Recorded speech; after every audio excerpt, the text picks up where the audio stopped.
Hey there guys, my name is Kat Bowser. I'm your resident fantasy therapist and welcome back to my channel. Those of you here for the first time, welcome. My name is Kat Bowser. I'm a licensed therapist. I'm also a writer working on my first two novels, one a standalone, one the start of a series. And on my channel I like to talk about what I consider to be the heart of all writing, and that's the characters. And the heart of the characters is their psychology. So that's the angle I'd like to take with pretty much everything I talk about on my channel. So I did not put up videos last week. That was not my plan. I ended up having to go to the dentist, and so I looked and sounded like a swollen duck all last week. And to be honest, it still hurts. So I'm going to keep this video short, and hopefully the second video this week I'll be able to talk a little longer.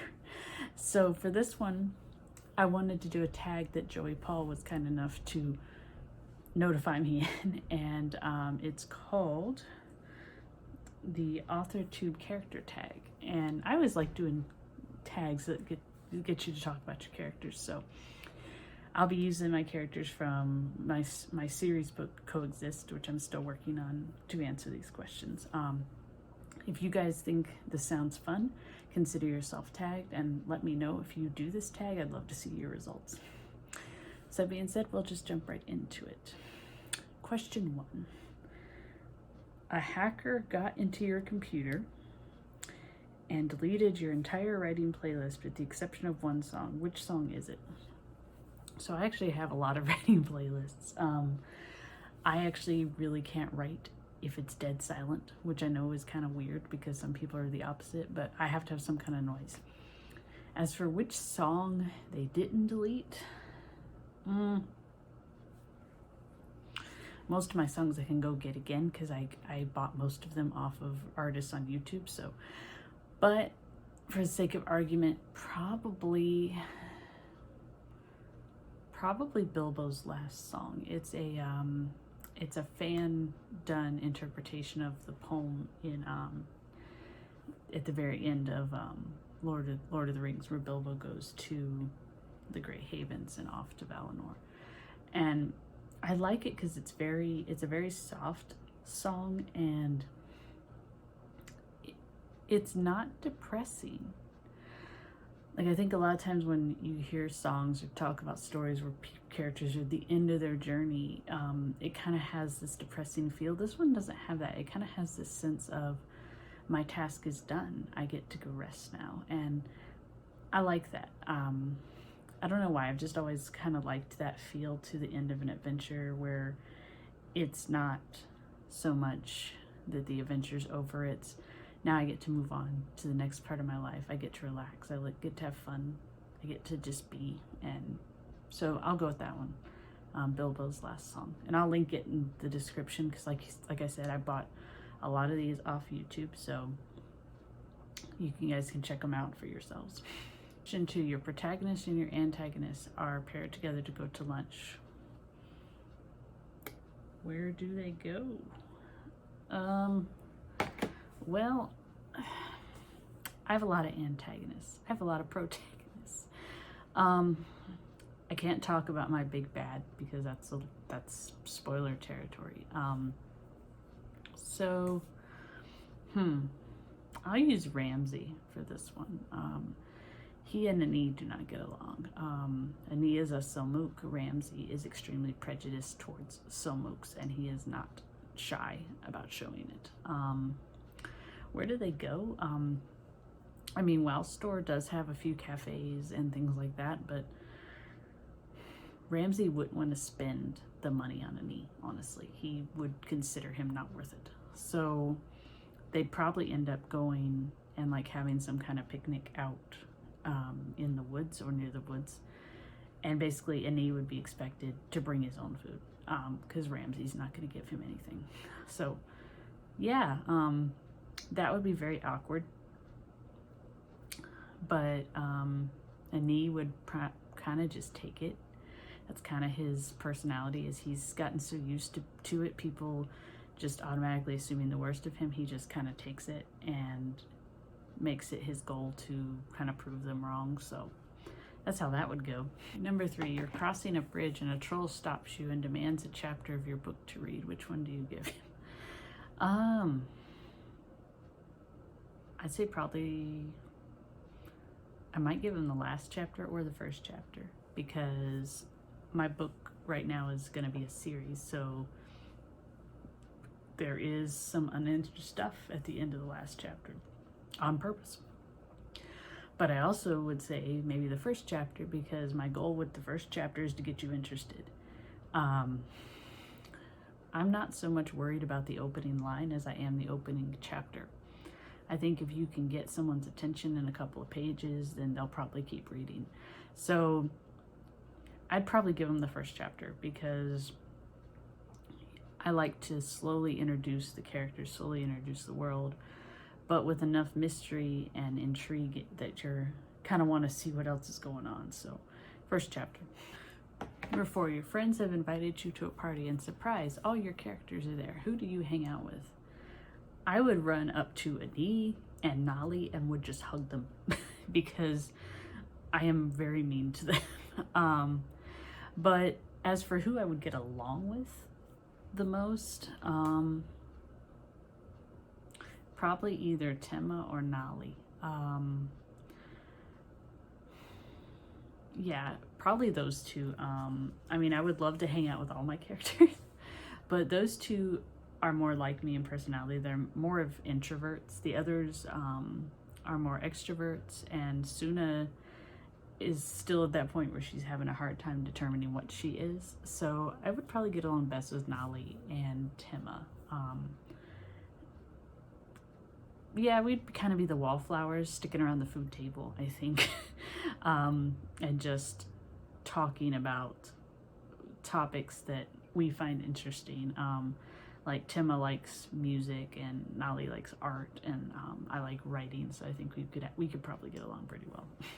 Number 5, you managed to lock your keys in your apartment. Which character helps you pick the lock?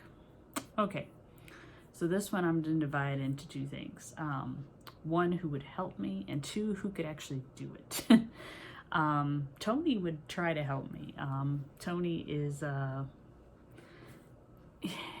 he very much is a creative mind, and so he would actually have fun trying to figure out how else you could get in without having the key. So that would actually be a challenge for him. As for who could actually help me, I'm gonna call Nali, because 1, Nali is a stoneman, and so he has been essentially raised on metalwork and stone and gems and all that stuff. So if it's made of metal, he can probably manipulate it. And failing that, he's strong enough, he can just pull the door open, and then he'll make me a new lock. So there you go. Number 6 is the zombie apocalypse and everyone is heading to Mars. You can only take 1 character. Who do you take with you? This is not fair. This is not fair at all. My characters are strongest when they're together. That's actually a key theme of the story, is strong together, not apart. But if I had to pick 1 character that I had to take, I'd probably take Suna, because she's discovering who she is. She doesn't really know where she fits in yet. She knows that it's no longer with her father, thank God. But she doesn't know what she wants to be, what she wants to do. She's very much a follower. She's not so much a leader, although that might change, but at the moment she's a follower. So I think just getting her away from things that are bad influences to her and giving her space to just explore and figure out who she is would be a good opportunity for her. So Suna. 7, you've been given the ability to travel anywhere in your book. Where do you go? I really like the world of my book, so that's a good question. I'm gonna say the area between Balana Forest and the Frozen North. So there's like an area that's more meadowy between there and the north, with a long flowing river, but occasionally you'll get frost on the river, and because of the way that the atmosphere is, you'll actually the sky is usually purples and blues around this area. There's lots of different animals, there's lots of different flowers that grow here that you can't find anywhere else. There's actually a fruit tree that grows only along this river. Once you get into Balana Forest, it stops. Once you get into the frozen north, it can't grow. So it's only in this little area that you'll find it. And it's a big fruit. It's like this big. I'd say like, what is that? Around the size of a basketball, maybe a little smaller. And it has a purple reddish shade, but it has texture almost like an orange, but you don't peel it, you eat the skin too. And it tastes like if you mixed watermelon and strawberry together. That's kind of what it tastes like. So yeah, that's where I would go. Number 8, you meet your main character and you have to introduce a conversation using 6 words or less. What do you say to them?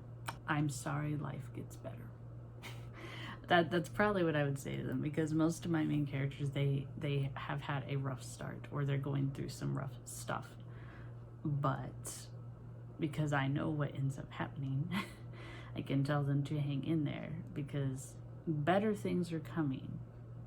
They don't know what they are, and neither do my readers, but better things are coming. I can't promise it's going to be easy getting there though. But they didn't ask me that. Number 9, crazy acid rain is falling. Who do you use as an umbrella? Nolly. Nolly's a stoneman, and stonemen have ridiculously thick skin. Like, as in, lava will burn them, but it's not going to go through them and melt their bones. So, yeah, acid rain's not bothering him at all. Last question. You are out to dinner with your main character, and it's time to order dessert. What do you order for them? This would depend on which main character I was out with, honestly. And he will eat absolutely anything. Like, I mean, you could order the most disgusting thing on the menu and he would think it was wonderful. Suna, about the same. Tema, anything with honey. Anything with honey this boy would love. That's like one of his main weaknesses, is that he cannot resist honey. Let's see. Akiska, he's usually he's used to like ice cream type desserts because he lives in the north, so like the kind of desserts they have are usually made out of snow or ice or frost. So a hot dessert would kind of blow his mind, so I might do that. Let's see. Zava, any dessert for Zava, not because he necessarily likes it. His culture does not have fire. They do not have spices. So anything on a dessert menu is going to completely overwhelm him. Nolly likes milkshakes, actually. Stoneman milkshakes have a little bit of melted silver in them, which obviously we do not have. But he would like just plain vanilla or chocolate or anything like that. He'd be done with that. So yeah, that's what I'm gonna go with. So those are the AuthorTube character tag questions. I hope you guys found this interesting. These are fun to answer because they're things I haven't really thought about, and it's kind of fun to explore them a little bit. So I hope you guys, if you're doing your own story, that you answer these questions, consider yourself tagged. And like I said, this week I'm hoping the second video will be a little longer than this one. I'm getting more dental work done today, this afternoon, yay. So I'm hoping that'll take care of the pain and I can go more in depth in some of my other videos. So thank you guys for watching. If you have comments, suggestions, make sure you leave them below. As always, if you don't want to miss when I upload, make sure you subscribe and ring that bell so you'll get notified whenever a new video goes up. I upload generally twice a week, once at the beginning of the week, once at the end of the week. And until next time, I hope you guys stay safe and have a good one.